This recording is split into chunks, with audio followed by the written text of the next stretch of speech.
Scalabriniana, directora ejecutiva de la Agencia Scalabriniana de Cooperación al Desarrollo, ASCSS, del Programa de Cooperación Humilitas para la Misión Católica Latinoamericana en Roma.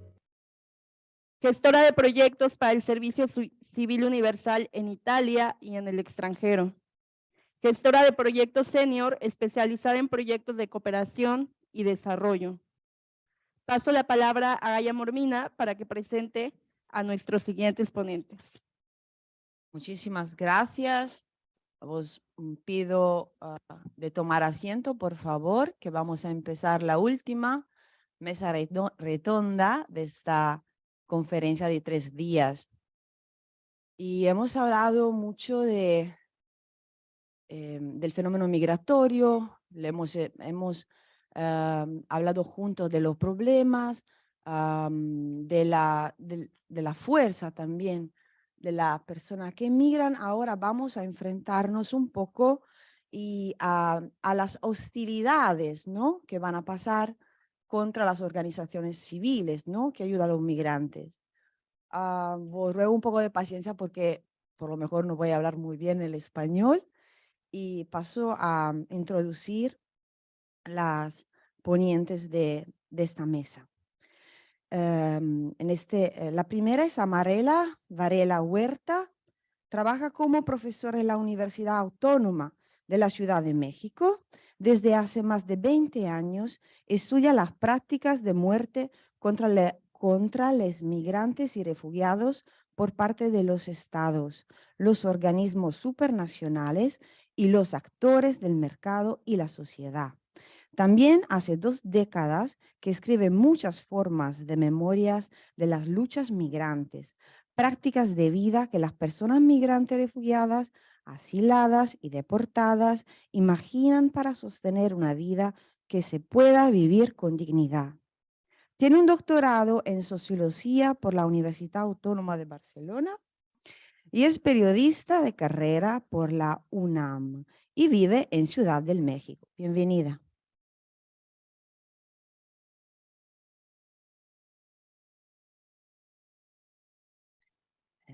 Otra profesional es la hermana Lidia Mara Silvia de Sousa, es brasileña, religiosa de la Congregación de las Hermanas Misioneras de San Carlos Borromeo Scalabrinianas, es licenciada en Filosofía por la Pontificia Universidad Católica de Curitiba, Paraná, Brasil, máster en Migraciones Políticas y Recursos para la Cohesión Social de la Universidad LUMSA.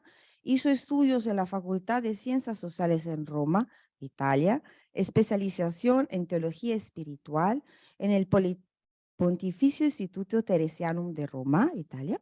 Actualmente trabaja en la Dirección General del Scalabrinianas Misión con Migrantes y Refugiados, SMR, del México.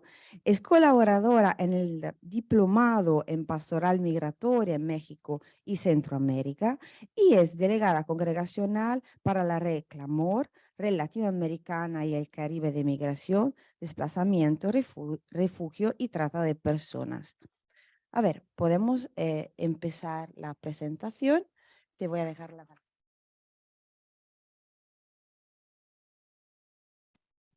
Buenos días a todas y a todos. Muchas gracias por aguantar hasta este momento. Estoy segura que su cabeza, su corazón, su barriga están llenas de sentipensares que vamos a seguramente digerir a lo largo de varias noches y en medio de un montón de trabajo urgente como viven ustedes.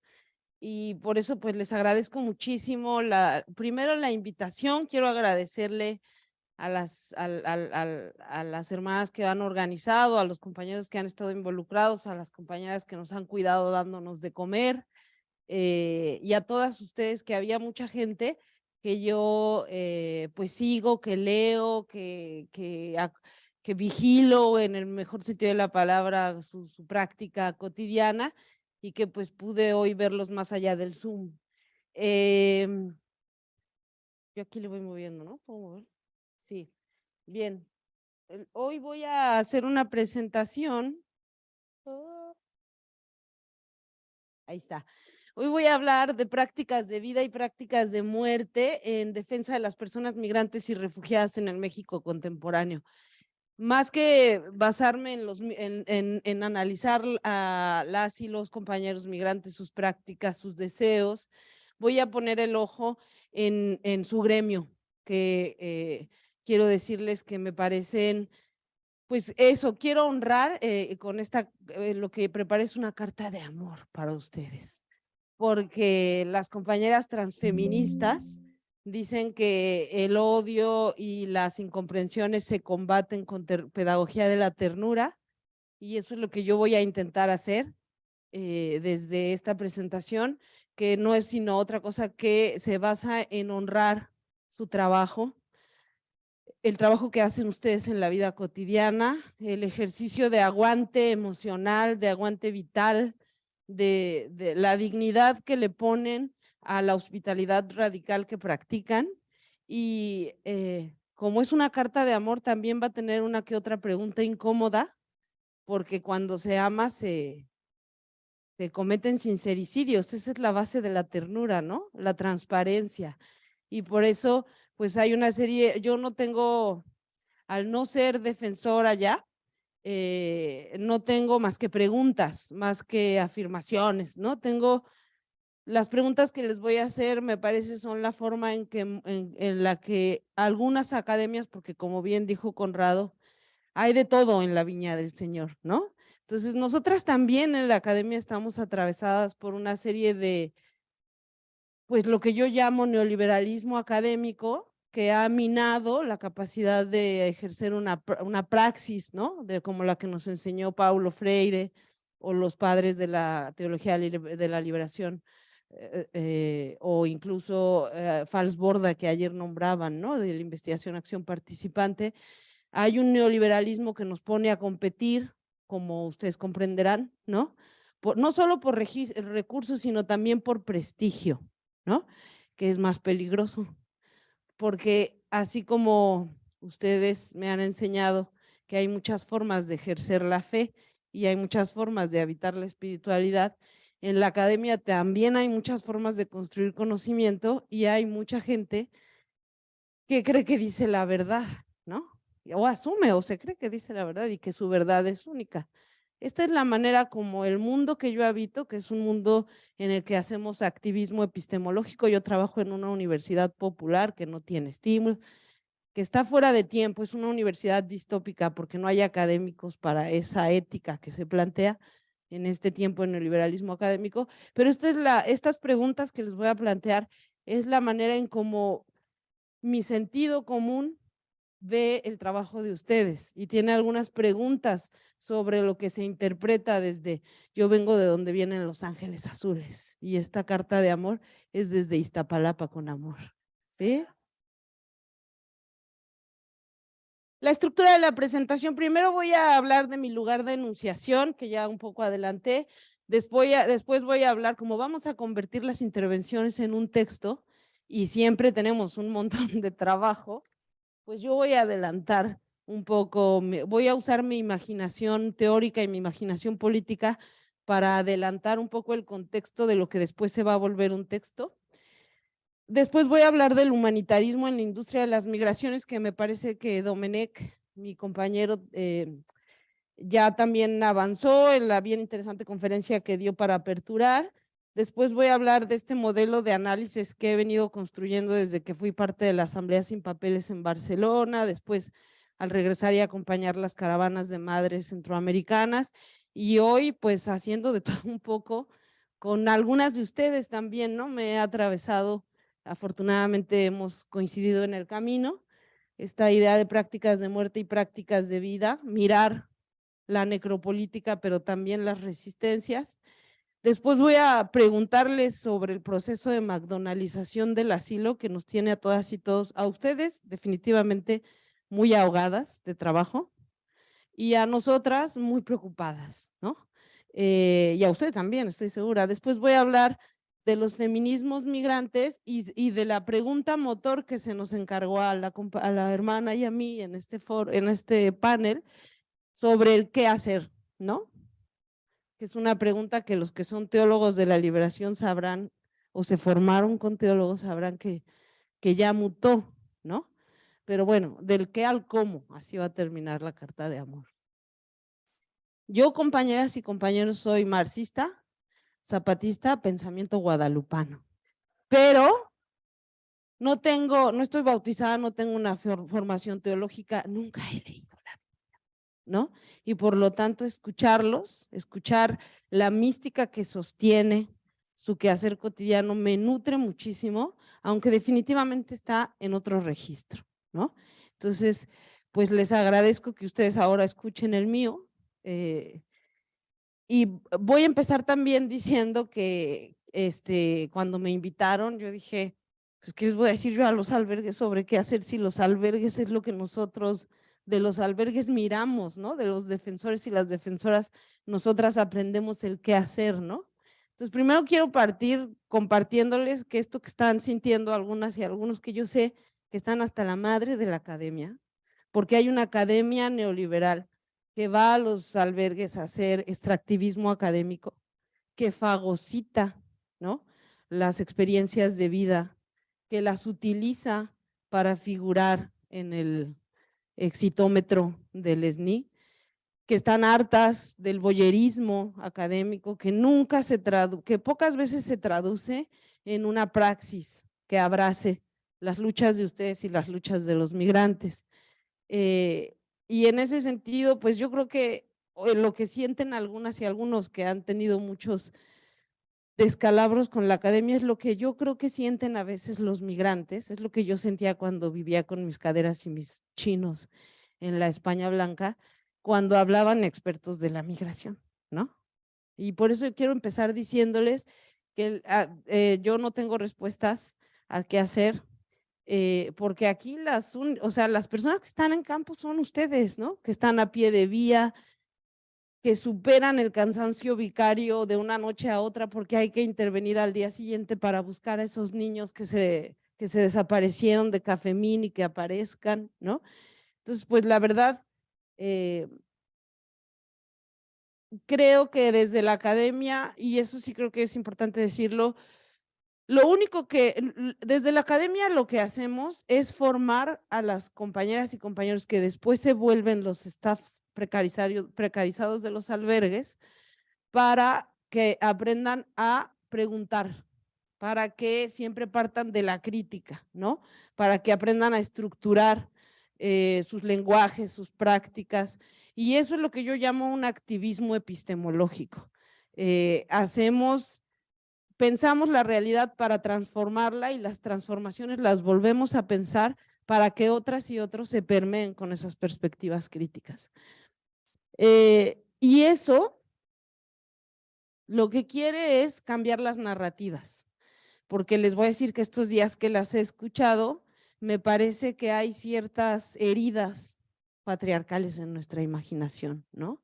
Entonces consideramos a las mujeres como que normalizan la violencia, que la perpetúan con sus hijas, que los varones utilizan a los albergues. O sea, tenemos una serie de perspectivas muy tatuadas sobre los migrantes como criminales, sobre los migrantes como víctimas, sobre los migrantes como objetos de estudio, sobre los migrantes como clientes, sobre los migrantes como pretexto para la financiación. Y eso no solamente es exclusivo del mundo de los defensores y las defensoras, que por cierto no es lo mismo lo laico y que o sea, yo entiendo que hay una serie de complejidades y relaciones de poder diferentes, pero creo que todas ustedes aquí gastando 3 días de su, digamos, de su valiosísimo tiempo, que ha dejado desprotegida a mucha gente en las vías, parte de querer poner en duda y todo el tiempo lo que me ha gustado mucho ha sido escuchar la agencia política, la agencia cultural, la agencia migrante. Es algo que no pasaba hace 20 años, ¿no? Los migrantes no eran considerados agentes políticos, actores sociales,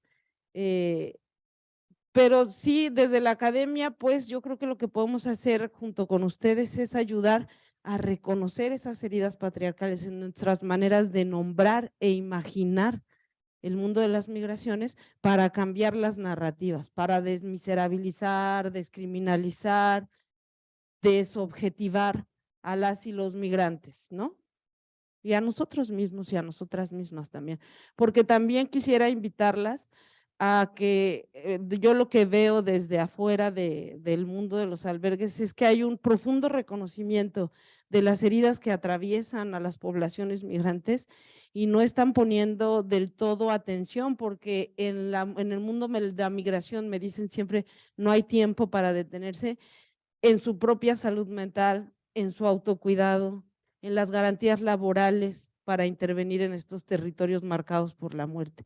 Y eso lo que genera es dos tipos de estrés postraumático, según hemos estudiado. O te quemas y te pones a trabajar en otra cosa y todo lo que aprendiste, tú que eres un libro, un cuerpo libro, se va contigo. Hay una interrupción de la memoria por las luchas por la defensa de las y los migrantes, a la gente quemarse e irse triste, desesperanzado, desbordado, rebasado, enfermo, ¿no?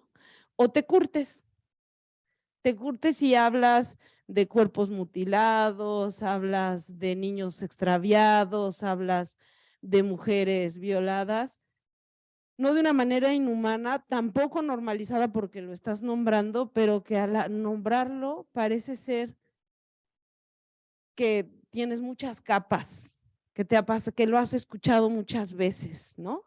Y eso creo que también hay que, estoy segura además que entre los espacios religiosos sí que hacen un ejercicio de reflexión, de treguas, de sanación, ¿no? A través de su espiritualidad y lo celebro, porque eso no lo tenemos los y las laicas granola hippies anarcopunks, ¿no? Y entonces a veces muchas defensoras laicas defensoras y defensores caen en la tristeza, caen en adicciones como la televisión, utilizan remedios que están ilegalizados, ¿no? Justamente por no tener esas prácticas para gestionar la tristeza que deja acompañar migrantes. Y en ese sentido creo que el trabajo de la academia es acompañar y ayudar a sentipensar con ustedes y desde los migrantes, pues estos escenarios de muerte, ¿no? Me gustaría empezar pues ya hablando de una cosa que ya les habló Eduardo Domenech y no me voy a detener, porque además yo creo que es el teórico que mejor pedagogía hace en la América Latina sobre la peligrosidad social, cultural, económica, política del migration management, de esta fantasía necropolítica de los estados de que la migración puede gobernarse de manera regular, ordenada y segura, ¿no? Y pues nada más me detendré en el papel del humanitarismo, ¿no? Yo creo que en esta sala hay muchos trabajadores humanitarios y trabajadoras, también hay tecnócratas en el mejor sentido de la palabra. Yo creo que los académicos somos en cierto sentido unos burócratas de las migraciones hiperespecializados, pero también hay trabajadores y trabajadoras digamos, más que trabajadoras y trabajadores, hay personas antirracistas que no cobran por trabajar con los migrantes, que trabajan en otra cosa y también militan o son activistas. Y eso también quiero decirles que es novedoso, tiene 15 años de estar existiendo, mientras que las migraciones han existido siempre, ¿no? El humanitarismo se refiere a toda esa industria, por cierto, muy precarizada. Si ustedes quieren entender, digamos, más a fondo esta crítica que yo la primera vez que la escuché dije, no, ¿cómo se atreven? Si en los albergues la gente sobrevive, son oasis, ¿no? Pero la escuché de los compañeros operaístas italianos que ejercen la autonomía de las migraciones. Hay un libro que se llama La frontera como método y en el capítulo 6, por si no tienen mucho tiempo, pero entre un avión y otro o cuando están con insomnio por el caso que atendieron, capaz que pueden pues echarse una ojeada de esas 15 páginas, explica que además está para libre descarga en Traficantes de Sueños. Sandro Mesadra y Brett Nielsen explican la instrumentalización que actores como la OIM, como la ONU, como la UNESCO, como la UNICEF, como el ACNUR, ¿no? Esas agencias supranacionales han hecho de su fe, de su práctica, de su infraestructura. Me refiero a las redes de albergues de migrantes, para migrantes de carácter religioso o laico. Hay una instrumentalización del capital, de los caporales del capital, para fagocitar todo ese trabajo vivo que muchas veces ustedes hacen de manera voluntaria o semiprecario y convertirlo en una herramienta más de esa fantasía necropolítica para que según ellos se alcance una migración segura, ordenada y regular. Entonces el humanitarismo es utilizado en las regiones que nos hablaban las compañeras y compañeros africanos el primer día, es utilizado en México, es utilizado en Argentina, en Chile, en Brasil, para despolitizar, para vaciar de sentido humano el activismo que ustedes ejercen y que tanto trabajo y tantas huellas deja en sus cuerpos con los migrantes. Porque con el humanitarismo, por ejemplo, se han generado barreras de contención, cinturones de contención, como yo le llamo, zonas tapón, para que la gente no pueda seguir subiendo. Eso no es responsabilidad de ustedes, no les estoy diciendo que ustedes son mercenarios de una industria, que fue como yo lo entendí la primera vez y le dije a mi profe, cállate la boca, ¿no? Es muy violento, sino que les estoy diciendo que su práctica es tragada por el capital, por ese sistema de fronteras que explota el trabajo vivo de los migrantes para instrumentalizar a favor de esa fantasía necropolítica. Espero no estar diciendo categorías como supercalifragilístico espialidoso. Espero estar haciendo un esfuerzo de divulgación, porque sé que a veces las y los académicos hablamos y tenemos unos hábitos muy encriptados, pero estoy segura que ustedes me siguen porque yo todas estas palabras las he aprendido de ustedes, de caminar con ustedes, de estar con ustedes. Digamos, esta instrumentalización de los deseos, de los insomnios, de los dolores, de los dineros, de la infraestructura que el capital hace de la red humanitaria, forma parte de lo que ya Domenech les explicó, es el gobierno global de las migraciones, ¿no? Y genera consecuencias inenarrables, dice una compañera periodista, Marcela Turati, ¿no? Cuando reconstruyó la masacre de Cadereyta, cuando hizo de perito, porque no hay un Estado que ejerza una justicia, mucho menos una reparación, ni hay verdad, cuando hizo de perito cuando las masacres de los 72, ¿no? El gobierno global de las migraciones genera muerte, porque la muerte es una manera de gobernar en lo contemporáneo, ¿no? Y yo estoy segura que las compañeras que vienen del África meridional y de Sudáfrica no nos van a, o sea, nos pueden contar de una manera mucho más gráfica. Uy, sí, bueno, sí, gracias. Eso, yo creo que todo lo que les acabo de decir son las prácticas de muerte. ¿Cuáles son las prácticas de vida? Las prácticas de vida, por ejemplo, son las resistencias que al interior de los albergues convierten esos espacios en oasis que generan treguas.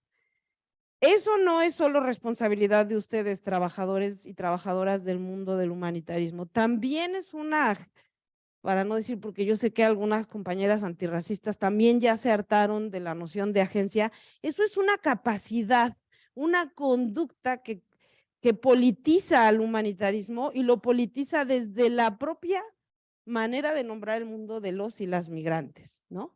Que por otro lado le llamamos a veces agencia, ¿no? Y aquí, miren, traía una lista, pero ya no lo voy a leer porque ya no me da tiempo. Pero haciendo nuestra tarea, porque ustedes no tienen tiempo y nosotras y mi equipo nos concentramos en buscar cuántos ataques a casas de migrantes, a defensoras de migrantes habían sucedido desde la pandemia y hasta ahora. Hay 17 ataques manifiestos, además del racismo cotidiano, del racismo legal, de los 35,000 miembros de la Guardia Nacional lastimando a los migrantes y a los propios defensores. Hay más de una decena de situaciones que ya no les voy a leer con detenimiento, pero les resumo. Ha habido intentos de secuestro in situ de niñas y niños en los albergues. Ha habido intimidación por parte del crimen administrado desde el Estado, es decir, el Instituto Nacional de Migración, en colusión con las redes que administran la trata de personas, ¿no? Ha habido asesinatos de responsables de casas de migrantes. Ha habido cortes de agua, cortes de luz, ha habido brotes, manifestaciones por parte de vecinos que se sienten agobiados de que otros prietos habiten sus territorios. Ha habido encarcelamiento por practicar solidaridad. Y todos esos casos fueron reportados por la prensa y ¿qué creen? No han tenido ningún impacto en este país de 14 feminicidios al día y 4 robos de niños. La sociedad está en estado postraumático permanente y no alcanza a manifestar su indignación por el asesinato de un cura que tenía un albergue de migrantes. Se queda en la impunidad jurídica, pero también en la impunidad social.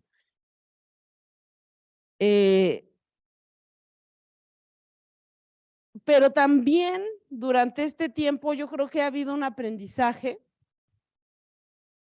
y yo creo que los propios y las propias migrantes han inventado sus propias maneras muy originales de sostener la vida, a veces más allá de las redes de albergues y de las que ayer yo escuchaba con muchísimo gusto a mi gurú, la hermana Magda, que inspira, es como mi maestra Yoda, la verdad, me inspira un profundo respeto. Escuchaba decirle a los compañeros con los que estábamos tomando un tecito que ellas habían en Cafemina aprendido mucho de las migrantes y los migrantes haitianos porque tenían una manera de gestionar la vida cotidiana que los involucraba, que los movía del lugar del tutelaje, ¿no? Del tutelado. Yo creo que y que esas prácticas, decía aquí Iliana Martínez junto con otro equipo que se llama SACB Producciones, hicieron una película, que las prácticas de acompañar y abrazar resistencias migrantes transforman las propias comunidades de las y los defensores. Entonces tenemos el caso de las patronas, yo les podría contar el caso de las caravanas de madres y de qué manera se interrumpieron las genealogías patriarcales en las infancias que vieron a sus abuelas ir a buscar a la hija que se perdió por la violencia de mercado, por la violencia patriarcal y por la violencia de Estado, ¿no? Y ahí termino con esto, que es la pregunta que les quiero hacer. ¿Qué se ve desde afuera? Además de la instrumentalización del humanitarismo, desde afuera vemos un cuerpo de trabajadores, un gremio, todas y todos ustedes, hiper precarizado, sin contratos laborables estables. Vemos subcontratas por parte de las grandes agencias para suplir el papel y la responsabilidad del Estado. Entonces, por ejemplo, les comparto que mis amigos del ACNUR me contaron que en México la Comar actualmente tiene 137 posiciones cubiertas por el presupuesto federal de la Secretaría de Gobernación. Tiene 35,000 agentes de la Guardia Nacional desplegados en este país. Se gastó 5,000 millones de pesos en abrir un búnker en el campo militar número 1, donde estuvieron nuestros padres detenidos y desaparecidos hasta el día de hoy, donde se presume que pudieron haber acabado algunos de los 43 estudiantes que nos enseñaron que en México es el Estado el que viola, pero también que los padres nos enseñaron que hay que recuperar el Estado, que hay que habitar lo público y que hay que reclamar al Estado que conteste después de las 6 de la tarde que ustedes ya salieron de trabajar. que se presente en terreno los sábados en la mañana cuando ustedes están digiriendo los traumas de toda la semana.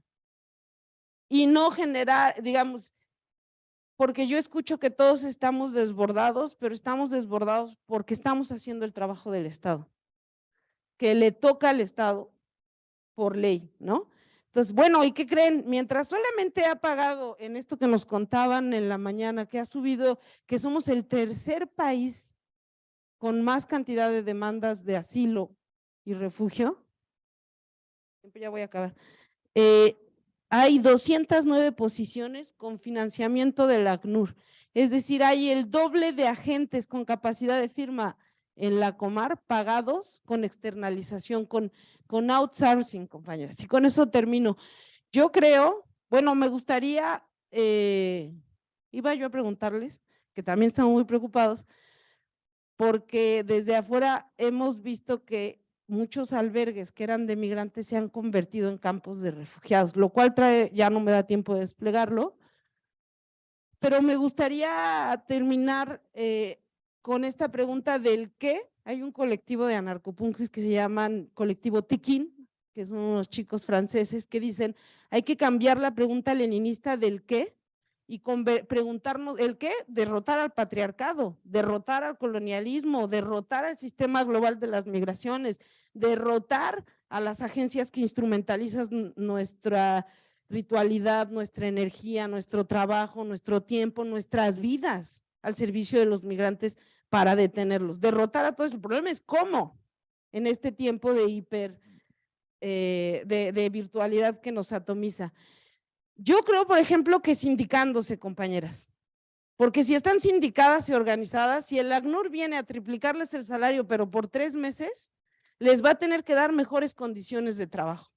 Yo creo que generando espacios de autocuidado, donde nombren las propias violencias que se viven en los staffs, no para demonizar a nadie y abandonarnos al devenir Me Too, que es muy despolitizante también, sino para generar protocolos de seguridad en el trabajo para nosotras las compañeras defensoras migrantes y para los y las migrantes, que vayan deslavando la impunidad al interior de algunas de las estructuras en las que también hay relaciones patriarcales, ¿no? Se me ocurren un montón de cosas más, pero yo quiero, por favor, preguntarles si me hacen ustedes el favor de contarme por qué han accedido a dejarse contratar de manera precaria para gestionar el asilo, cómo los llevaron, cómo los arrinconaron hasta ese lugar tan contrainsurgente, cómo se sienten sus corazones.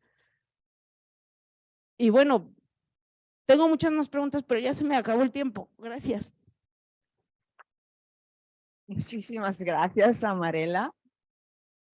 Esa va a ser una mesa muy caliente, ¿no? Porque nos has dado muchísimo contenido, ¿no? En lo cual pensar. Claramente con muchísimo amor y ternura. Y, a ver, en este momento me vienen a pensar dos cosas. La primera es muy importante reflexionar sobre el protagonismo migrante. Nosotros como escalabrinianas generalmente decimos es importante escuchar, ¿no? Que parece una tontería, no sé, escuchar, todo el mundo sabe escuchar. Pero cuando te pones enfrente a una persona, cualquier persona, y te pones a escuchar su historia, ya le está dando, ¿no? Espacio para exprimirse. Y generalmente una persona no se va a exprimir en media hora, sino en una hora, en un día, en un par de días.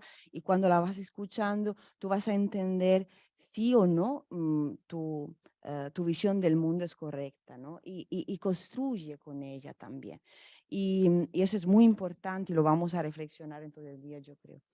Y otra cosa es la del precariado laboral, ¿no? Que es una cuestión muy caliente también en Europa, que no es algo que no es una provocación, sino una realidad.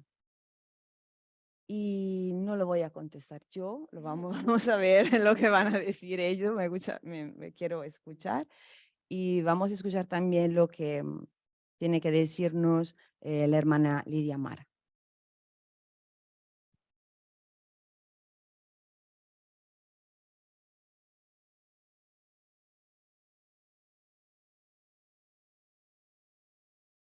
Bien, muchísimas gracias.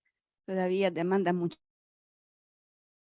muchísimo esfuerzo porque sé que ya vamos por ir concluyendo esta conferencia y con tema caliente, como bien dijo Gaya, y que Marela nos hizo el favor de seguir ahí poniendo esfuerzo en la reflexión. Más que todo, quiero hablar, sí, es cierto, todo tiene que ver con las personas migrantes y refugiadas. Y aquí, Conrado, cuando hablamos migrantes, estamos hablando de los desplazados internos, de los retornados y toda la movilidad humana, además de las personas sujetas a la protección internacional. Trae presente de que la criminalización de las personas defensoras de los derechos humanos no es de hoy. Históricamente en la iglesia, no solo en la iglesia católica, pero la historia de la humanidad hubieron y hay todos los días mártires por defender la vida, la dignidad. ¿No? Entonces, la criminalización de la defensa de derechos, de la defensa de la vida, de la dignidad, es histórica, ¿no? Las modalidades y los sistemas, ¿no? Políticos, económicos van dando formas diferentes para estos martirios, ¿no? Pero esto históricamente está. Entonces, antes de seguir, pues hay muchas personas que aquí estuvieron preguntando, ¿y ustedes quiénes son? ¿De dónde vinieron, no? Entonces, nosotras como hermanas escalabrinianas, no, el nombre es súper largo, pero voy a hacer una síntesis. Nosotros, hermanas escalabrinianas, somos una congregación religiosa que nacimos en 1895 en Italia, justamente para acompañar a las personas migrantes que venían a América, ¿no? Entonces, el sueño americano tampoco es de hoy, ¿eh? Europa también ha tenido su sueño americano. Incluso hoy muchos egresados de las universidades de Europa, ¿dónde vienen a trabajar? En América. El sueño americano no es solo de Sudamérica, Centroamérica, África, Asia, Estados Unidos, principalmente Canadá, ¿no? Entonces, nuestra congregación religiosa nació en la iglesia para el mundo de la movilidad humana, para caminar con las personas migrantes y refugiadas. En el mundo estamos en 27 países diferentes, atendemos y acompañamos esta lucha junto con las personas migrantes y refugiadas por sus derechos para la fraternidad universal, para la garantía de la dignidad. Antes de hablar de derechos humanos, el propio Cristo nos ha enseñado la dignidad de hijos y hijas de Dios, que independe de la religión, de la creencia y que tenemos que sentirnos así, hermanos y hermanas. Por eso, nuestra congregación religiosa, como debería ser toda la iglesia, ser este corazón abierto para coordinar la defensoría de la vida y de la dignidad. Acá en México, por eso tengo los dos logos ahí, acá en México hemos llegado inicialmente en 1985, antes de nosotros, unos años antes, no estoy segura cuántos, llegaron acá en Tijuana los escalabrinianos, ¿no? Y a mí me da gusto estar acá en esta conferencia porque fue aquí en Tijuana nuestra primera misión, y en 94 entonces nació el Instituto Madre Asunta, que claro, fue se formalizando en el tiempo, que inicialmente es una casa de inmigrantes para mujeres y niños, ¿no? Y todavía sigue siendo la finalidad inicial, sigue siendo respetada hasta hoy, con todos los riesgos de poder hacerlo con las mujeres que mayormente actualmente son las propias mexicanas que están huyendo del crimen organizado de diferentes partes del país, además de muchas mujeres y niños también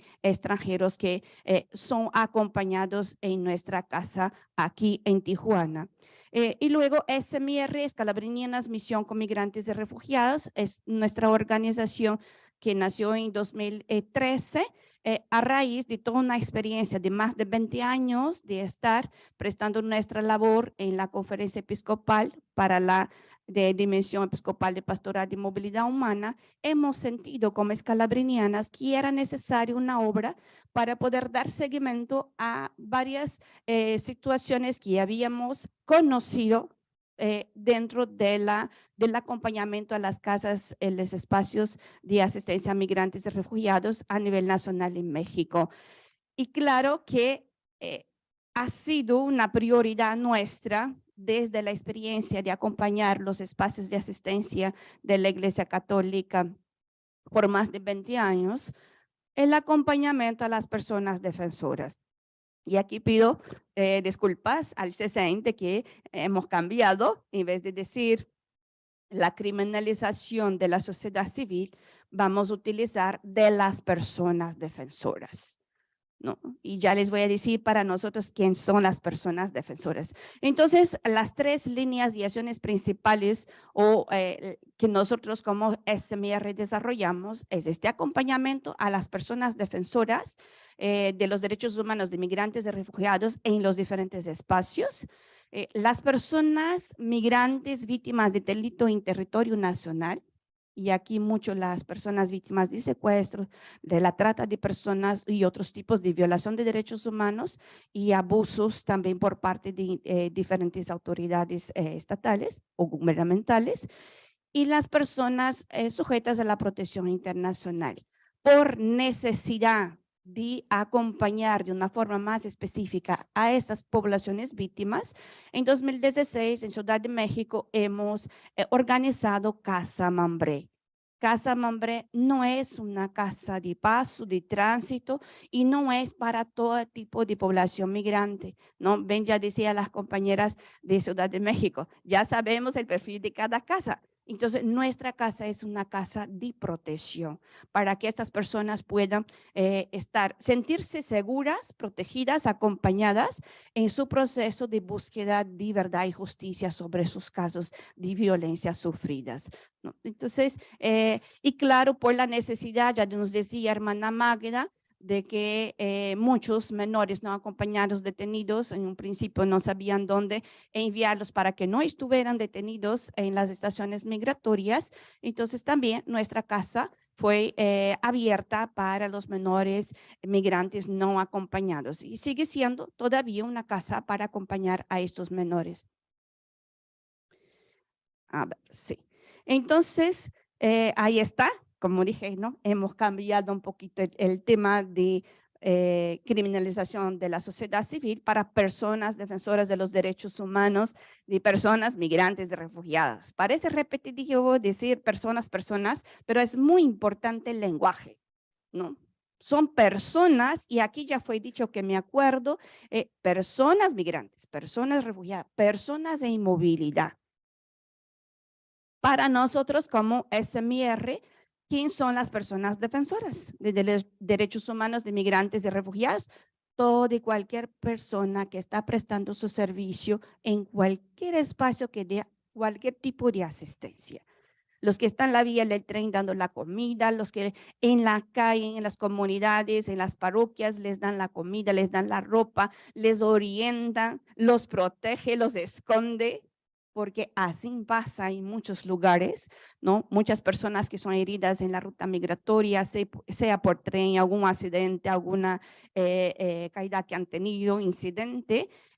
Hay muchas personas en este país que tienen un corazón generoso y abierto para atender esta fraternidad, esta solidaridad cotidiana es muy presente, ¿no? Entonces, para nosotros, todas esas personas, incluso ya hemos identificado que en muchas casas y muchos espacios de asistencia a migrantes y refugiados, las personas no se autorreconocen como defensoras.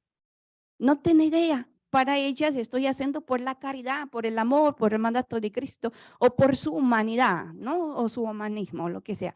Pero entonces nuestra labor es también esta, como SMR, a través de un programa que tenemos, cuando decía el cómo, tenemos un programa que es el programa de acompañamiento a las personas defensoras de inmigrantes y refugiados, que es justamente ayudar a cada una de estas personas a autorreconocer eres una persona defensora con lo que está haciendo y cómo lo está haciendo. Y que lo que nosotros buscamos es que a partir del autorreconocimiento, entonces buscar la forma de poder seguir su servicio que nace de su corazón con menos afectación posible, porque somos afectados y vamos a seguir siendo afectados. Y aquí quiero aprovechar para hacer un reconocimiento a todos los defensores y las defensoras de derechos humanos en cualquier de los sectores de lucha, porque hemos encontrado que en la ruta migratoria, no solo hacia México, desde Sudamérica, de África, de Asia, muchas personas defensoras han tenido que abandonar su país por la lucha.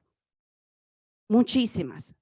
En nuestros espacios llegan muchas personas que están huyendo de un sistema político, del crimen organizado. Entonces, y también sabemos que muchos han llegado a nuestros países por la lucha por defensoría de tierra y territorio. ¿Cuántos indígenas? ¿Cuántos agricultores? ¿Cuántas mujeres? ¿Cuántas comunidades LGTBI? Así que entender de que cuando hablamos de la lucha nuestra de defensores y defensoras, sí son migrantes y refugiados, pero muchos de ellos son defensores y salieron por su defensoría, pero muchas veces en la ruta se han vuelto defensores. Qué lindo cuando vamos viendo que las personas que tienen un poco más de información, un poco más de capacidades tecnológicas o de conocimiento, de interpretación de las leyes o del idioma, se vuelven defensoras y empiezan también a proteger, a defender en la ruta a otros compañeros y compañeras. Ok, hablo un poco muy específico de México, pero a entender de que esto ya hemos encontrado que en muchos países es similar, ¿no? Nosotros como Reclamor hemos encontrado que en varios de los países que en los últimos 10 años no tenían flujos migratorios tan grandes y que ahora sí se ha vuelto un boom, están pasando por situaciones muy parecidas con las nuestras. Entonces, primeramente acá en México hemos sentido mucho en los primeros años, y cuando yo digo 2006, 2007, las personas que están acá, que son mexicanas y que conocen mucho más la historia, cuando hemos tenido que enfrentar mucho más el crimen organizado, los secuestradores y los que estaban reclutando a los migrantes. Fueron tiempos muy violentos, pero luego esto siguió las masacres, siguieron los secuestros. No es que no existe, sigue igual, pero después hemos tenido un cambio o que quizás una suma de actores en contra de nuestra labor. Cuando yo digo el crimen organizado, ya lo entendemos, ¿verdad? Pero ¿y el crimen autorizado? ¿Lo entendemos? Ay, Dios mío, ¿no? Entonces, quiero aprovechar aquí también hacer un reconocimiento a Rosa Nele, que es una de las cofundadoras del Comité de COFAMIPRO, que es el Comité de Familiares de Migrantes Desaparecidos de Honduras del Progreso, que fue el primer comité organizado de Centroamérica en búsqueda de sus hijos, hijas y familiares desaparecidos. Y Rosa Nele siempre lo dice, ¿no? Es el crimen autorizado es que más afecta a nuestros hijos y hijas y nuestros hermanos y hermanas migrantes. ¿Quiénes son? Las instituciones de gobierno. ¿Por qué es autorizado? Porque, como ya decíamos a Marela, ¿no? Estamos denunciando, están las evidencias, están las pruebas y no pasa absolutamente nada. ¿Cómo que está autorizada? Está autorizada la extorsión, está autorizada la persecución, la muerte, la desaparición, porque no pasa absolutamente nada. Y claro que principalmente, no que antes no habían, sí, siempre ha habido manifestaciones de las comunidades locales, de algunos sectores de la sociedad en contra de nuestra labor. Pero mucho más hemos evidenciado que después de las caravanas, y aquí yo me autorizo decir que tiene una cierta relación también con los discursos de odio del gobierno de Trump. Van coincidiendo de que cuando este presidente de Estados Unidos empieza a dar la libertad y sentirse en el derecho de abiertamente hablar en contra de las personas migrantes, de una forma racista, xenofobia y criminalizando, ¿no?, a la persona migrante diferente públicamente, y que otros sectores de Estados Unidos empiezan también a seguir este mismo discurso, nuestros países de Latinoamérica también fueron afectados por este lenguaje que antes no era permitido, digamos así, o sea, moralmente, éticamente no está bien que yo abra en contra del extranjero. En este momento como que ya sí abre y muchos sectores de la sociedad ahora siguen, ¿no? Sintiéndose de que sí puedo hablar y voy a seguir hablando, discriminando, incluso muchas políticas y muchos discursos, y aquí es muy importante el tema de los discursos, porque los discursos construyen realidades, ¿no? De la misma forma de que de lo que no se habla no existe, de lo que se habla, aunque no exista, existe porque se habla, ¿no? Y así que es muy peligroso el tema de los discursos y es lo que pasa en nuestros países, todo Latinoamérica, pero Europa no es diferente y yo creo que en África y Asia no es diferente. Los discursos son de odio, de rechazo contra las personas migrantes. Entonces, ¿por qué nosotros somos criminalizadas como personas defensoras? Porque criminalizan a las personas migrantes. Son malos. Nadie está hablando de lo que aportan, de la persona con la riqueza que trae, de su cultura, de la historia de estas personas. Entonces, este odio, ese racismo, esa xenofobia viene en contra de nosotras también. Entonces, esto de las comunidades que se han levantado es muy triste y hemos visto muchas situaciones en que en los territorios donde están nuestras casas de migrantes o comedores, la propia población viene a decir, ¿no? Que se cierre, hace manifestaciones. Amarela nos dijo que tiene una lista, ¿no? Yo creo que esa lista todavía es mucho más larga. Nosotros como SMR y antes como Dimensión de Pastoral y Movilidad Humana, teníamos una cantidad de espacios, personas, ¿no? Que estaban siendo acompañadas, incluso supuestamente protegidas por el mecanismo de protección, supuestamente, ¿no? Espacios, personas que siguen siendo criminalizadas y que la comunidad local es capaz de decir, como pasó en Palenque 2021, que dijeron a las religiosas que ahí llevan el albergue, si ustedes no salen del albergue, vamos a quemar el albergue con ustedes dentro.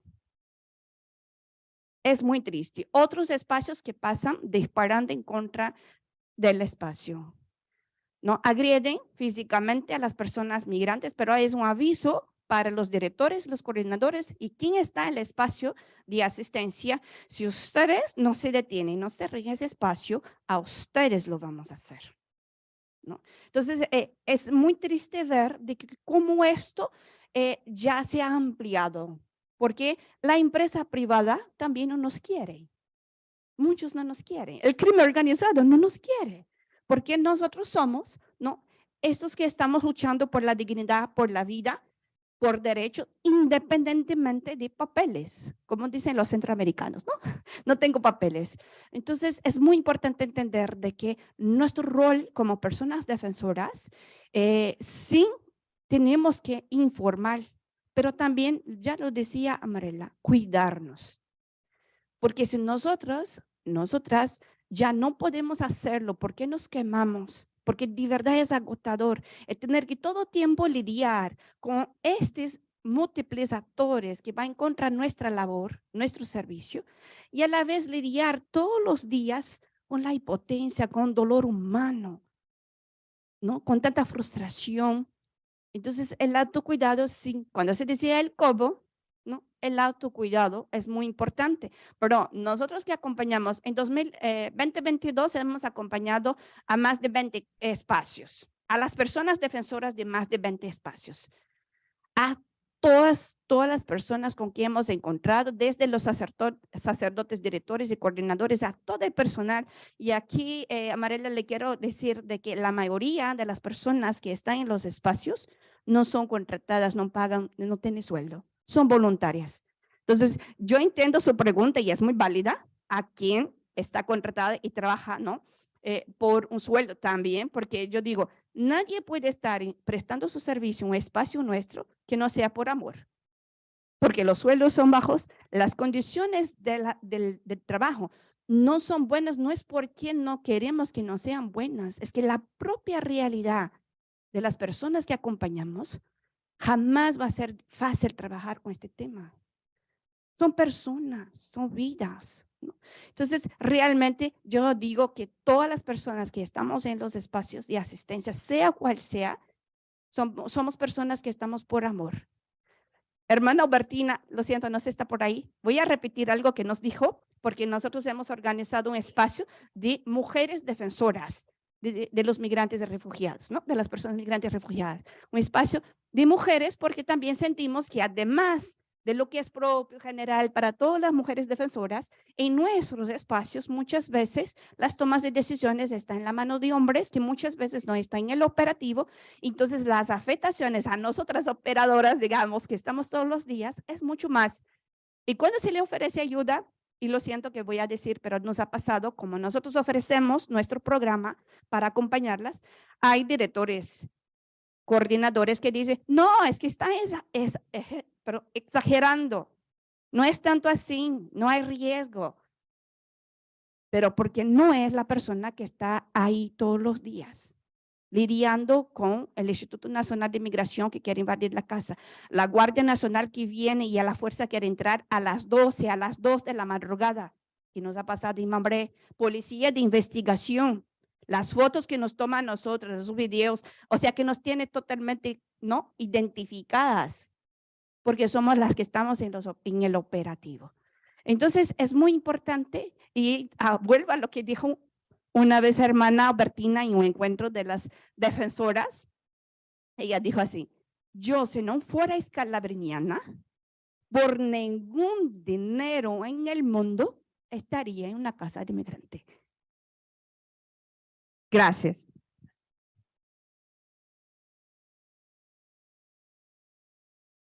Mamma mía, muchísimas gracias, Lidia Mara. Y sí, por supuesto, en Europa se dice operador social, no sé si aquí es lo mismo, trabajador social o operador social, ¿no? Pero de tu intervención, de tu intervento me llevó esa de la persona defensora, ¿no? Esa definición muy innovadora porque unifica, ¿no? No solo el trabajo de las personas, sino el empeño, el alma, el amor que tú, ¿no?, pones cada día para defender los derechos de todos, ¿no? Y encima unifica la persona que trabaja con los migrantes y el migrante que ayuda a otros migrantes, ¿no? Entonces eso unifica muchísimo en el proceso también de advocacy que aquí hemos hablado en 3 días, ¿no? Tanto cómo podemos hacer incidencia, cómo podemos ser todos juntos para defender los derechos. Y Papa Francisco nos dice, necesitamos cambiar el léxico, ¿no? Tenemos que encontrar palabras nuevas y personas defensoras es una palabra nueva. Muchísimas gracias. Y ahora, si tenemos preguntas, yo creo que sí, porque hemos hablado de muchísimas cosas. 1, 2, sí, muy bueno.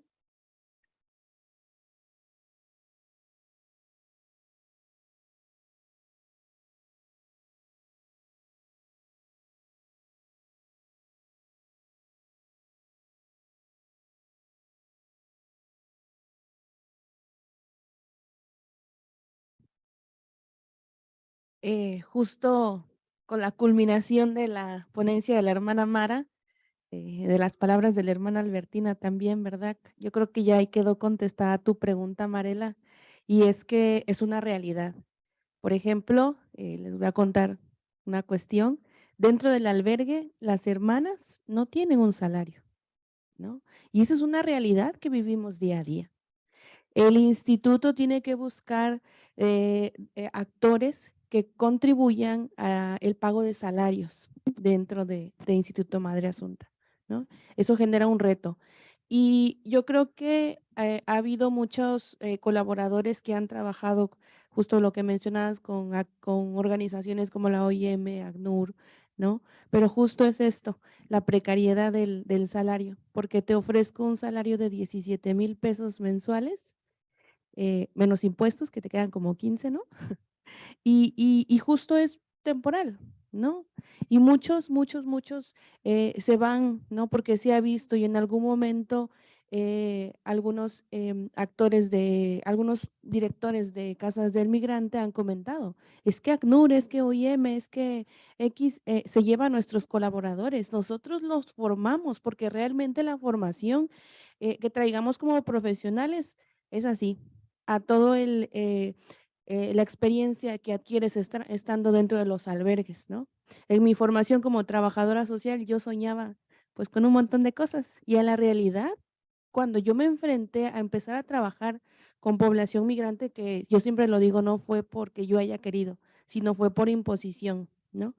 En el lugar donde yo me encontraba trabajando, se les ocurrió la idea de, oh, vivimos en Tijuana, frontera, hay que trabajar con migrantes, pero yo jamás me imaginé trabajar ahora para la población migrante y ha sido un verdadero reto, no solo como mujer, porque además de eso se le agrega, ¿no? El tema de género, el trabajar siendo mujer y hay muchísimas más vulneraciones a temas inclusive de seguridad. En el albergue, inclusive anteriormente, si ustedes buscan Madre Asunta, se podía ver un albergue de puertas abiertas, se podía ver hacia adentro, hermoso. Ahora, a partir, yo creo que desde que yo me ingresé a Madre Asunta, he tenido experiencias muy fuertes de seguridad. Y a raíz de eso, yo creo que aquí la hermana Albertina nos podrá comentar muchísimas cosas de estas porque su tarea principalmente fue proteger a los migrantes, ¿no? Y se tuvo que hacer cambios dentro del albergue, ¿no? Por seguridad, porque no solamente corren peligro los migrantes, sino también nosotros como defensoras de derechos humanos, ¿no? Entonces yo creo que ahí sí es un trabajo bastante difícil, que yo en algún momento quise ser defensora del medio ambiente y después dije, ay no, porque los matan. Oh, ¿y qué crees? También en el contexto migratorio han sido asesinados los hermanos jesuitas, ¿verdad? Entonces nos enfrentamos a una realidad en que realmente, como decía la hermana Mara, el crimen autorizado, ¿no? Y esto, en vez de que vaya disminuyendo, cada día es más y más y más, ¿no? Y justo terminando con mi comentario es eso, ¿no? Creo que la mayoría de los que estamos en estos trabajos es por amor al arte y es por buscar un bien común hacia las personas migrantes. También ser portadores de sus voces, pero también no dejando por fuera que además de ser defensores, somos seres humanos y que también nosotros necesitamos un autocuidado.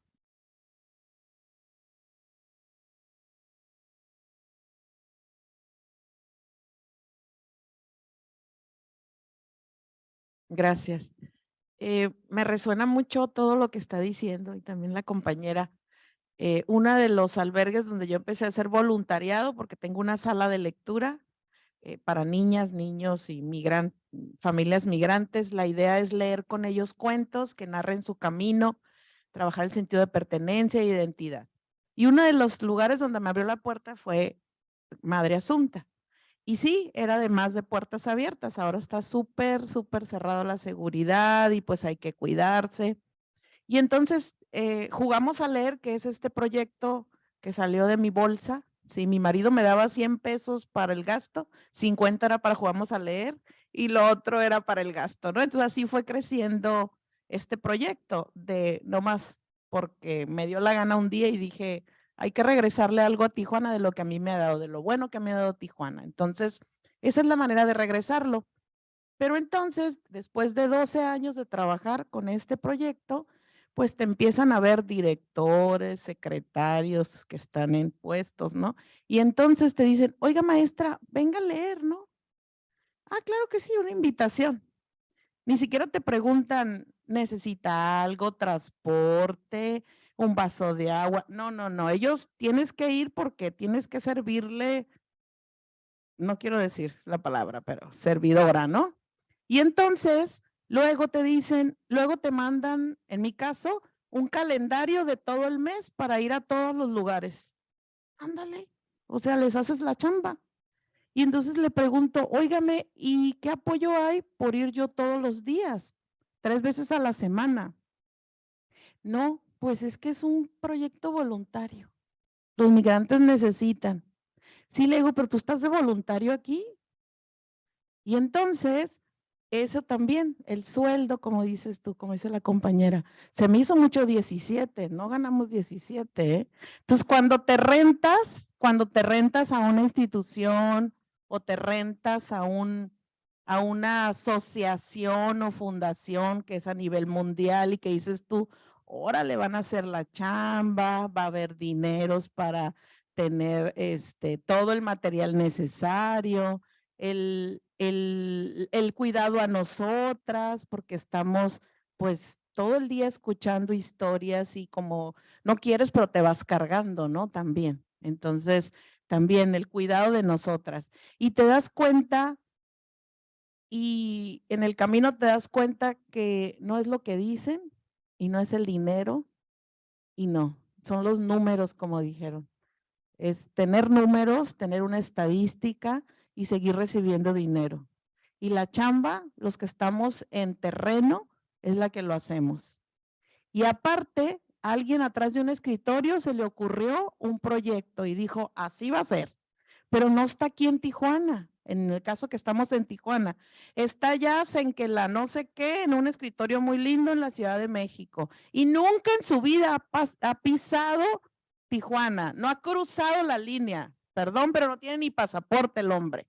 Entonces, señor, venga, haga fila parado, haga fila con nosotros, vaya al muro, bien, vean cómo se está cruzando las mujeres con los niños por los hoyitos que hay ahí.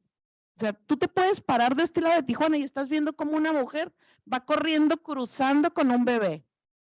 Y la migra está a un lado observando y la deja caminar y la deja, perdón la palabra del cabrón, la deja caminar, la deja caminar.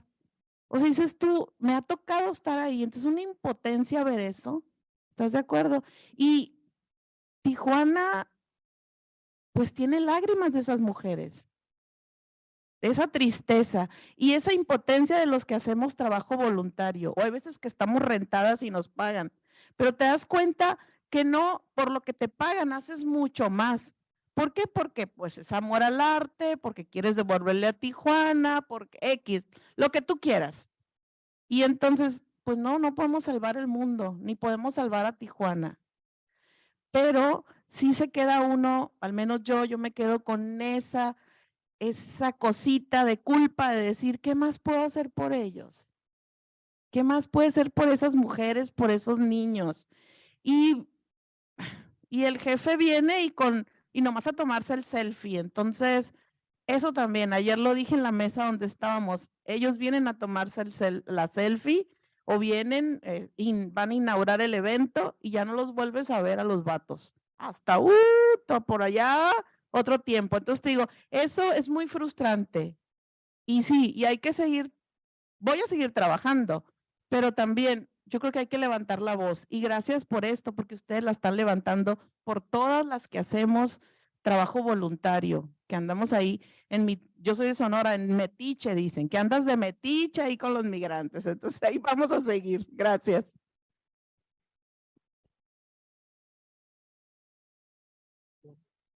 Aquí está antes, perdón, estaba antes. Perdón. Perdón, estaba antes bueno, la chica ya. No hay problema. Sí, sí. Hola. Ya. Hola. Es una pregunta, sí, pero sobre todo es más como quisiera que Amarela comentaras un poquito más sobre, no sé, algo que no te haya quedado concluso en el tiempo que te quedó, porque creo que todo lo que compartes es muy, em, como que mueve muchas cosas en nuestro trabajo diario y puedo coincidir como con mucha parte de y también tengo una curiosidad muy específica sobre saber si en esta investigación que hiciste sobre los diferentes acciones delictivas que pueden violentar a las asociaciones y hacia a las personas defensores de derechos, si encontraste algún tipo de como actividades concretas que se repiten más o qué tipo de personas o actores son los que mayormente agreden a estas personas. Estoy como muy interesada específicamente en eso. Gracias. Muchas gracias. Bueno, más que pregunta es un comentario de este espacio que sin duda alguna ha sido de mucha reflexión, pero también de mucho apoyo y certeza para seguir diciendo, estamos desviándonos por el camino correcto, ¿no? Y en torno a este tema de la protección para las personas defensoras, México tiene una situación muy diferente a la que yo vengo, por decir, de Ecuador, ¿no? Pero sin embargo, estas situaciones se vienen dando, de pronto a menor medida, ¿no? Pero se dan. Y hoy pensaba y le compartí a la hermana también que ella dentro de las reuniones nos dicen, no hay dinero que pague todo el trabajo que hacen ustedes. Pero ahí comparto mucho lo que decía la hermana Lidia, que es un tema de vocación, es un tema de amor, de trabajar de la mano y junto a los migrantes y refugiados. Y yo recordaba algo que hicimos una campaña de sensibilización por todos estos actos que se daban en Ecuador, de discriminación, de violencia de todo tipo, y lanzamos una campaña que se llamaba Construyamos Puentes, no Muros, ¿sí? Y tenía muchas aristas y nosotros emocionados lanzamos la campaña, presentamos a entidades del Estado y demás, y todo el día estuvo perfecto porque firmamos y hubo un logro, ¿no? De iniciar al menos la campaña. Llego a mi casa y reviso el Facebook y recibo un mensaje que lo voy a compartir, que es fuerte, ¿no? Pero que va ahí la reflexión y me dicen, llévate a esa sarta de delincuentes a tu casa. Ya bastante inseguros son los barrios y traes a esa gente delincuente. Hay personas que sí merecen ayuda. Esos no merecen ayuda. Gente sin escrúpulos, altanera, rateros. Si tan buen corazón tienen ustedes, denles posada en su casa y no molestes a los barrios donde piensan hacer madriguera de delincuentes. Ese día, luego de todos los logros que yo había sentido en el día, pues me senté a llorar en mi casa, ¿no? Y era como, o dejas ahí, o era el impulso para continuar. Y dije, sí, efectivamente, por eso les decía, estamos por el camino desviado correctamente. Y era con más impulso, al otro día les compartí a los compañeros, pero dije, bueno, este es otro motivo más para nosotros seguir trabajando en la protección de los derechos de los migrantes. Y hoy regresando a ver eso, porque este mensaje es hace 2 años, el haberles contado anteriormente que ya contamos con un barrio que se conformó como mancomunidad de barrios acogientes, incluyentes, seguros, pues nos ratifica que tenemos que seguir trabajando en la protección de ellos y que verdaderamente es un trabajo de amor hacia el prójimo. Muchas gracias.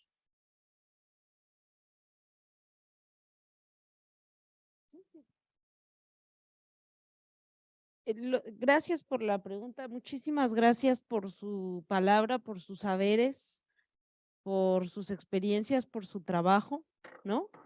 No me refería al voluntario, o sea, yo creo, no me voy a meter porque no conozco, porque no estoy bautizada, yo dije. Entonces no conozco las relaciones de poder y las formas en que está estructurada la iglesia, ¿no?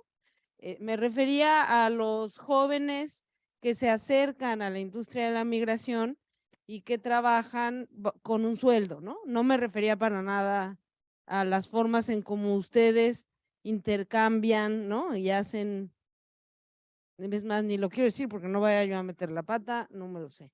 Entonces, les agradezco su trabajo, te agradezco mucho porque yo creo como, fíjate que en Colombia, a la compañera, la profesora de los círculos de lectura, yo doy clases en la maestría de la Javeriana, de una universidad hermana de ustedes, y ahí yo he aprendido de los y las colombianas cómo sublimar la belleza para sostener la vida, ¿no?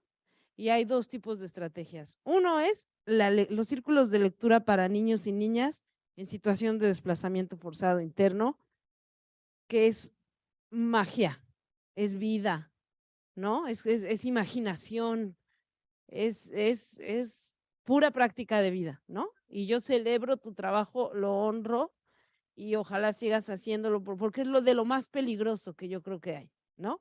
Presentarle a los niños mundos de vida, maneras de traducir sus heridas, de gestionar sus furias, ¿no? Y además, o sea, que eso sea bello y que llene sus días, ¿no? Entonces, agradezco tu trabajo. Y para decirlo, dije, compañera, en relación a, es lo que están diciendo las compañeras, hay un racismo institucional en todas las leyes de odio. También hay un racismo institucional en la ausencia de infraestructura para operar leyes que suenan muy bonitas. Somos como Colombia, un castillo lleno de puertas, cada puerta es una ley, pero de todo el otro lado de la puerta no hay ninguna infraestructura, ¿no? Entonces, por ejemplo, la ley de interculturalidad de la Ciudad de México nos mandata a ofrecer un refugio seguro, digno, a hacer una hospitalidad radical, y las y los migrantes son mandados a es que siempre se me olvida de lo violento que me parece, los anexos, que es donde están las personas atravesadas por la guerra contra el narco, ¿no? Que están. Entonces, no existe. Hay esa violencia institucional, es un patrón, compañera, del cabello rojo muy bonito.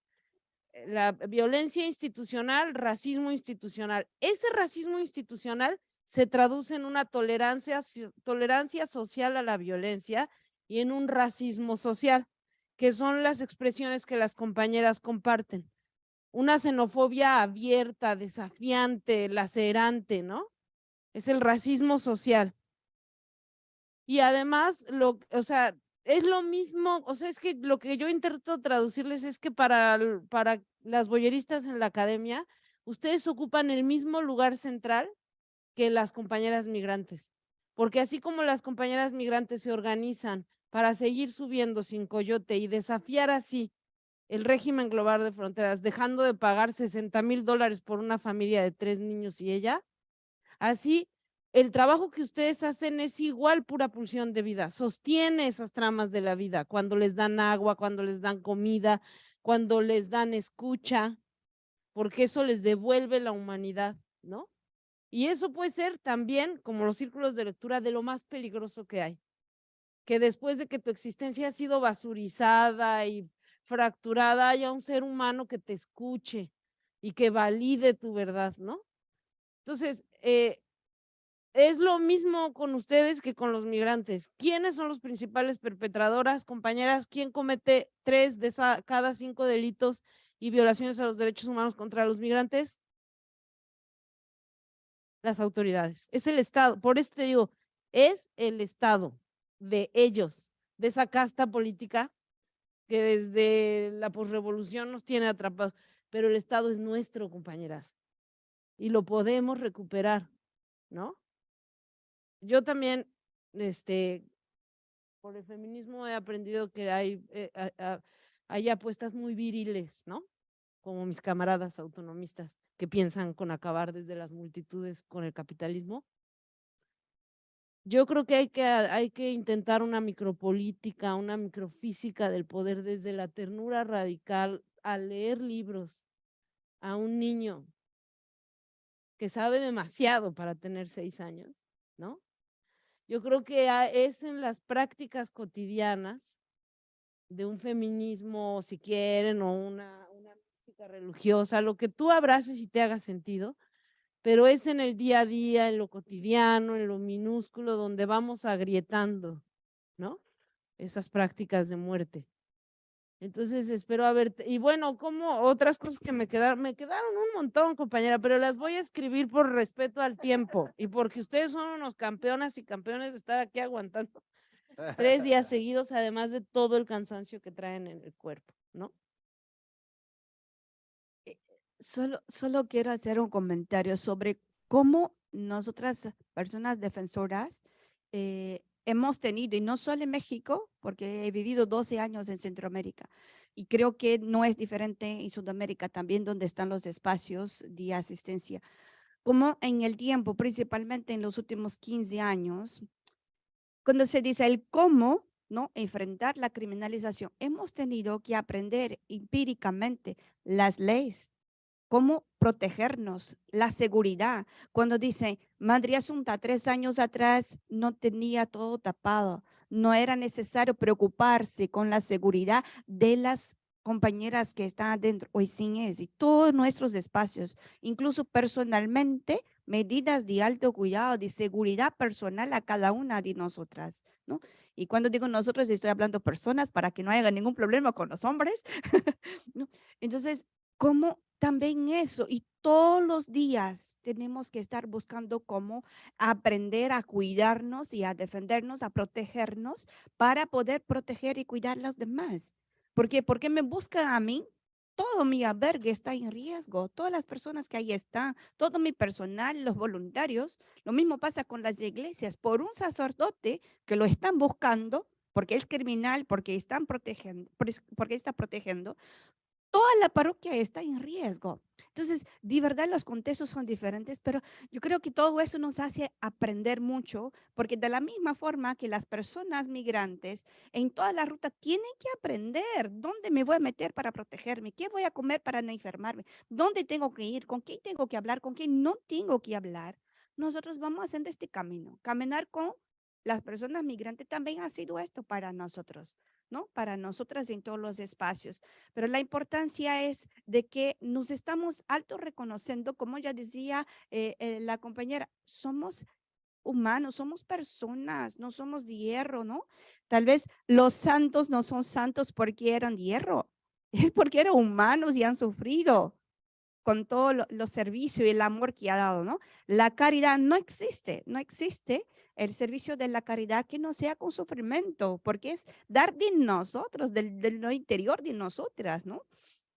Entonces, esto es el importante de que ahora sí nos reunimos, hablamos del tema, buscamos alternativas en nuestros espacios de coordinación. En el caso acá en México, buscamos ese espacio de personas defensoras de migrantes y refugiados. Tenemos el espacio mixto con todas las casas y espacios que ya estamos acompañando como programa, y es donde nos cuidamos a todos. Cualquier invasión, cualquier acción agresiva, abusiva y violatoria de derechos humanos que pasa, automáticamente está en el chat. Y todos nos empezamos a buscar la forma de cuidarnos, de socializar.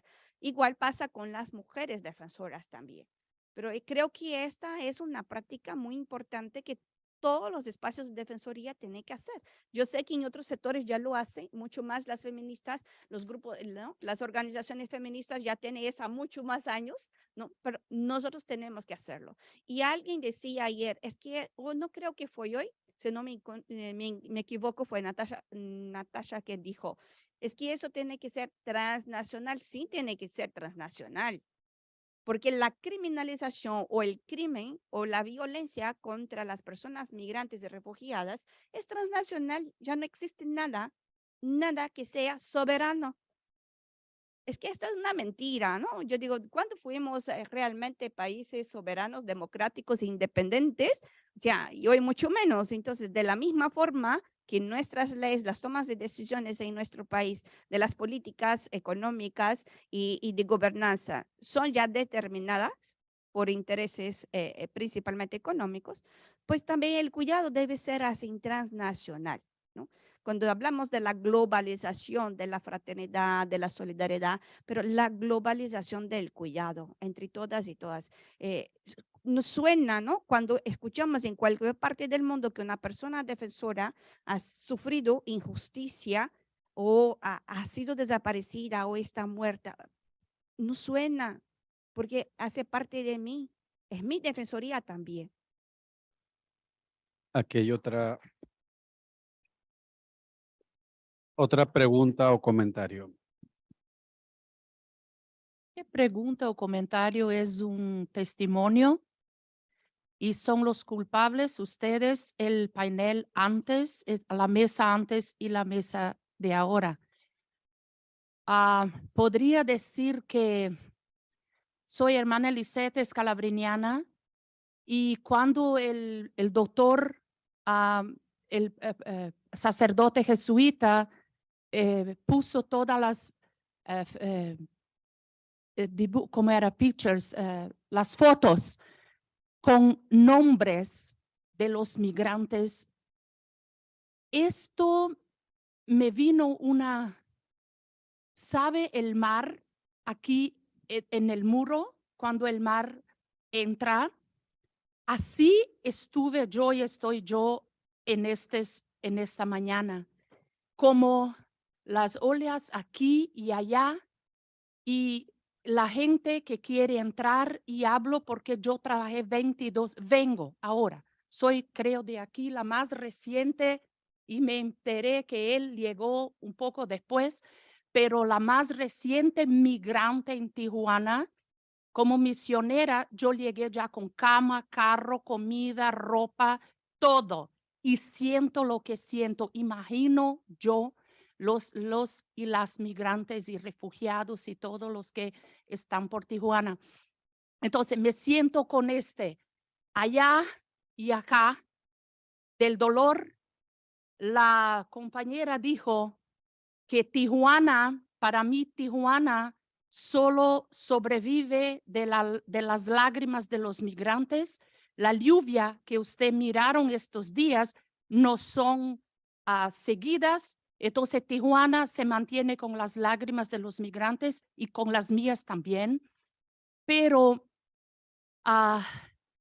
es duro, fue duro ver todo el sufrimiento de que la gente quiere entrar, pero no saben lo que allá espera. De 22 años lo que allá los espera. Si este sufrimiento es allá también, lo va a esperar este sufrimiento. Y en este momento estoy yo con miedo.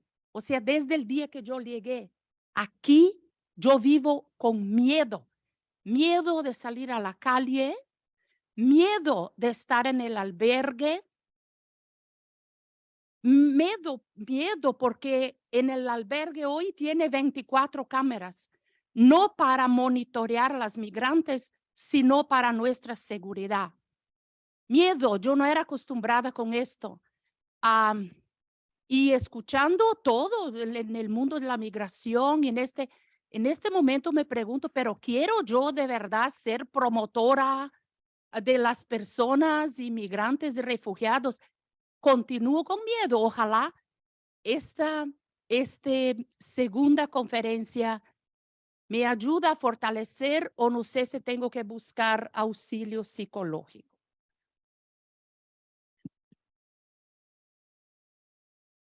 ¿Hay una persona más? ¿Sí? Gracias. I'm Shahana Rasool from South Africa.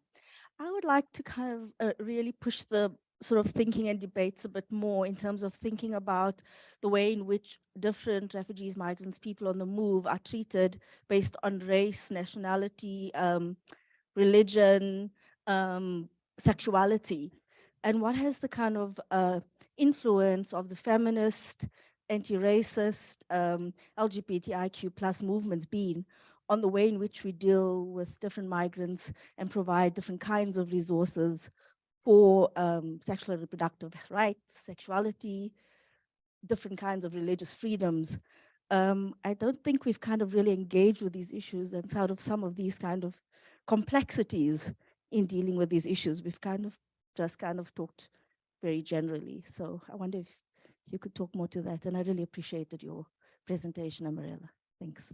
Thank you so much. No tenemos, es que no tenemos más tiempo. No, lo siento mucho. Podemos aprovechar del almuerzo para hacer todas las preguntas. Lo siento mucho, pero así me han dicho, yo no soy la cativa. No, dijo no, punto. No, está bien, dijo. Entonces sí, tú eres el último. No, porque así son dos las preguntas entonces. Pero bueno. No, que se le lleva el micrófono para hablar. así contestamos y punto. Así, así, con dos manos, como dos preguntas. Pero bueno. Buenas tardes a todos. Buenas Ante que tardes. todo, se nota que son feministas, pero por eso los hombres tenían miedo de tener algunas preguntas. Pero bueno, la verdad que es muy importante lo que estuvieron explicando sobre la inseguridad de las personas que están cuidando a los migrantes. Ojalá que, nada, lo que los quiero decir es que no tengan tampoco miedo, porque una persona que está haciendo las cosas como corresponde no tiene que tener miedo. Como ella que está diciendo de que tiene miedo en todas, no tenga miedo. Dios está con nosotros. No hay que tener miedo. Mi pregunta va sobre Lilla, que va a hacer como investigación de todas las familias perdidas o desaparecidos. Si ustedes están pensando de tener ¿cómo puedo decir?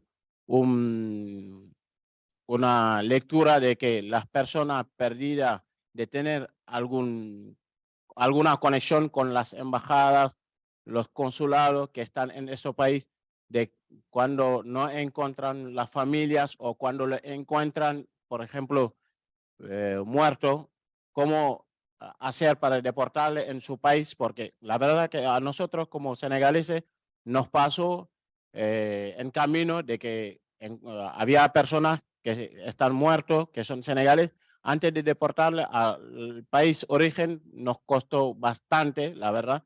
Yo estaba en Argentina, pero estuve conectando con las personas que estaban acá en México para poder deportarle en Senegal. Entonces, esto también sería muy importante de tener este vínculo, de poder después encontrar una persona viva, no lo hicimos, pero si está muerto, de saber cómo hacer para poder deportarlo en su país de origen. Muchas gracias.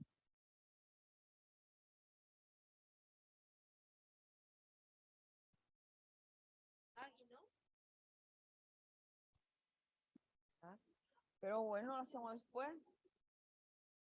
Que no soy así. Vete, por favor. Allá está. El fondo, el fondo. Ah, bueno. Bueno, me gustaría, pues, antes de todo quiero agradecer a ustedes por la oportunidad que nos dio de reunirnos esos 3 días, de platicar un poquito. Yo pienso es la manera más fuerte de expresar nuestro dolor a través de lo que está pasando en el mundo. No es algo, pues la cuestión de inmigración es algo que debemos que, pues hablar, es una realidad que debemos que vivir. Ahí está en nuestras manos. Y una de las cosas que yo estuve en Torreón hace poco en una junta, yo dijo que pues, yo sé que hemos hablado mucho acerca de la situación económica. Ninguna institución puede funcionar sin dinero. Ninguna. Hasta tu propia familia. Entonces, yo estoy fuertemente tratando de pensar, junto con el señor arzobispo, de tener un fondo común. Yo me toca hacer funeral de haitianos hasta diferentes partes de la República. De aquí mando dinero para hacerlo. Entonces, yo pienso que si tenemos yo trabajé en Estados Unidos por 15 años, yo estudié allá. Entonces, yo fui parte de la mesa directiva de Caritas en Estados Unidos. Entonces, yo sé que sin un fondo común, a nivel nacional, es un poco difícil de manejar la situación de los migrantes. Porque cuando mueren un migrante, yo hice un funeral de 11 migrantes aquí que nadie casi quiere hacerlo. La iglesia ha sido esto. Soy sacerdote y yo pienso que es normal. Pero esta situación no puede seguir así. Muchísimas gracias. Muchísimas gracias. ¿Hay otra pregunta? Bueno. Sí, no, digo, muchísimas gracias por el testigo, padre. Es que no tenemos más tiempo. Ya sí, yo si voy a terminar necesita ahorita. Gracias. Y más que todo, pues de verdad agradecer a ustedes por tomar esta oportunidad de sentarnos y platicar de todo eso. Y yo espero en Dios que podemos seguir anualmente haciendo esos tipos de cosas, porque es muy importante de no solamente pues dar un plato de comida pero sentar con la cabeza a pensar es algo mucho más fuerte. Gracias. Muchísimas gracias. Gracias. Otras preguntas. Ay, Mari. Y allá la señorita que la ves que se mueve. Sí que está llegando Wellington. Ya, no, porque Gracias. No, yo quería hacer, bueno, anotar como dos cosas, porque creo que ya se ha hablado de cómo la criminalización, pues o sea, también es global. También hemos sido criminalizadas, hemos acompañado casos de defensores y defensoras criminalizadas. El año pasado, la relatora de Naciones Unidas para los Defensores de Derechos Humanos publicó un informe temático específico sobre criminalización de personas defensoras de personas migrantes a nivel global, que si tienen tiempo, léanlo, porque justamente refleja todos los casos en todo el planeta y es abrumador, ¿no? Así como la realidad de la que hemos venido hablando es abrumadora, esto también es abrumador. Y en ese sentido, justo creo que lo apuntaba un poco la hermana Lidia en la última intervención que tuvo, ¿no? Creo que el autocuidado también tenemos que salirnos incluso de esa lógica, ¿no? Individual y hacerlo colectivo, ¿no? Y apostar más que a un autocuidado, a un cuidado colectivo en red transnacional, ¿no? A un acuerpamiento entre nosotras y nosotros, también lo decíamos en la mesa anterior.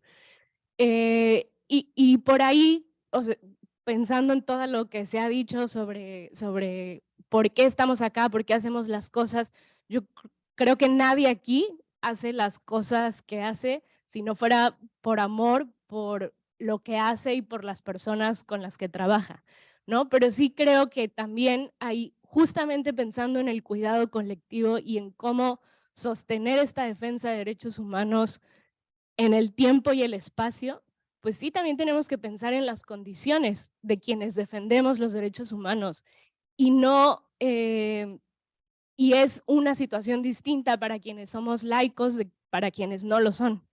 Y en ese sentido, pensando en un cuidado colectivo, pues tiene que haber un respaldo institucional, ¿no? Y las instituciones también tenemos que pensar institucionalmente cómo damos condiciones para que las personas puedan defender derechos sin morirse de hambre, ¿no? Porque también Muchísimas no gracias. de amor vivimos, ¿no? Gracias. Por amor Gracias. vivimos, pero Claro. no se queda ahí.